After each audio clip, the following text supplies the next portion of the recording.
یہاں وہ رگ ہاشمی آپ کے سامنے مجسم کھڑی ہے، وہ خون ہاشمی، وہ تصویر مصطفیٰ مجسم کھڑی ہے، وہ کیسے بدبخت ہوں گے کہ جنہوں نے تلواروں کی تلواریں مار مار کے ان کو لہو لہان کر دیا۔ اللہ یعنی کسی ایک موقع پر بھی حیا نہ آئی کہ کس پر تلوار چلا رہے ہیں، اور ان کی بدبختی یہی ختم نہیں ہوتی۔ یہ تو ہم شبیہ مصطفیٰ ہیں جن کے بارے میں ایک روایت ہے تاریخی، ابھی تو پھر اس شہنشاہ نے آنا ہے کہ جو سر سے لے کر پاؤں تک وجود مصطفیٰ کا عکس جمیل سبحان ہے۔ اللہ سبحان تو جنہوں نے ان کو نہیں چھوڑا انہوں نے ان کو بھی نہیں چھوڑا۔ تو اس طرح یہ ظلم کی ایک داستان جو ہے وہ آگے چلتی ہے۔ سیدہ زینب کے بارے میں جو ایک بیچ میں آپ کی بات آ گئی ہے، جی اقبال کہتا ہے باپ کا علم نہ بیٹے کو اگر ازبر ہو، پھر پسر قابل میراث سے پدر کیوں کرو۔ آپ نے یہ جو فلسفہ بیان کیا نا کہ اولاد میں یہ شجاعت کیسے آئی، مجھے بتائیں کہ حضرت بی بی زینب سلام اللہ علیہا واقعہ کربلا سے پہلے کبھی کسی جگہ خطاب کیا ہو، کبھی نہیں، کبھی ان کی بہادری کا کوئی اس طرح کا مظاہرہ ہو؟ اچانک شہدائے کربلا کے بعد، شہادت کربلا کے بعد یہ ایسے لیڈ کر رہی ہیں، اقبال کہتا ہے کہ کربلا دو باب استیق حسین رقم کر دو دیگر زینب، یعنی کربلا یہ 2 ابواب کا نام ہے۔ حسین نے 10 محرم تک رقم کیا تھا، وہاں سے لے کے مدینے تک کی تاریخ کو زینب نے رقم کیا ہے۔ تو یہ شجاعت ایک دم کیسے آپ کے اندر آئی؟ ایسے نہیں آئی کہ وہاں شیر فاطمہ ہے، یہاں رگ مصطفیٰ کا اور حضرت مولا علی کی شجاعت ہے جو ان کی خون کے اندر موجود ہے، جس کی تابانی نظر آتی ہے۔ اور دیکھا ہم نے کربلا کے روز، اور پھر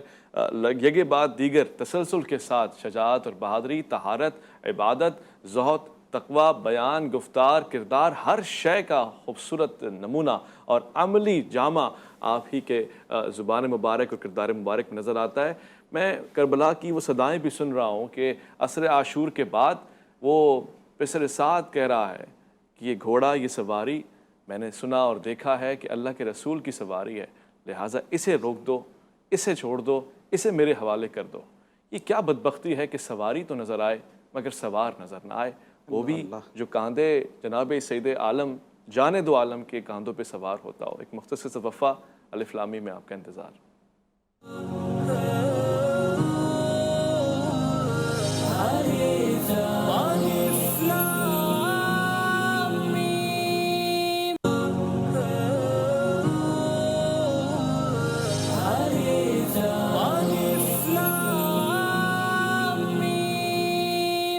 الف لام میم میں ایک بار پھر سے خوش آمدید۔ اس وقت حضرت سید الشہداء کے فرزندان کے حوالے سے گفتگو ہو رہی ہے۔ مفتیان کرام یہاں تشریف فرما ہے، اور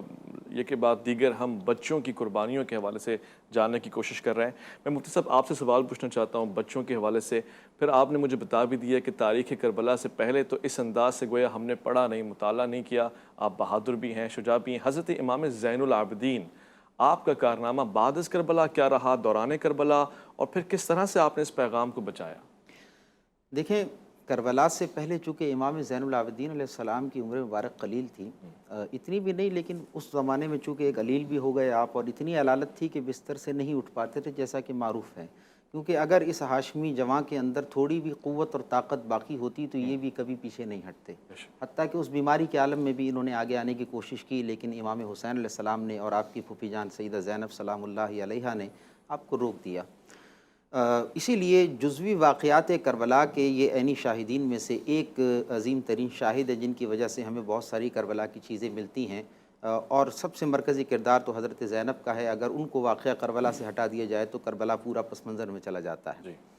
تو امام زین العابدین کی جو بعد کی زندگی ہے، میں سمجھتا ہوں کہ یہ بنیادی زندگی، جیسا میں نے اپنی کتاب میں بھی ذکر کیا ہے، اور میری ایک الگ سے کتاب ہے امام زین العابدین علیہ السلام کی سیاسی زندگی۔ اللہ اکبر۔ وجہ یہ ہے کہ اگر امام باقر علیہ السلام کو اور امام جعفر صادق علیہ السلام، یہ دونوں ہستیاں وہ ہیں جن پر تقریباً تمام مسالک متفق ہیں کہ علوم کی ترویج اور اشاعت کے اندر ان حضرات نے بڑا بنیادی اور کلیدی کردار ادا کیا ہے۔ بلکہ اہل سنت کے جتنے آف شوٹس ہیں، جو بھی ہمارے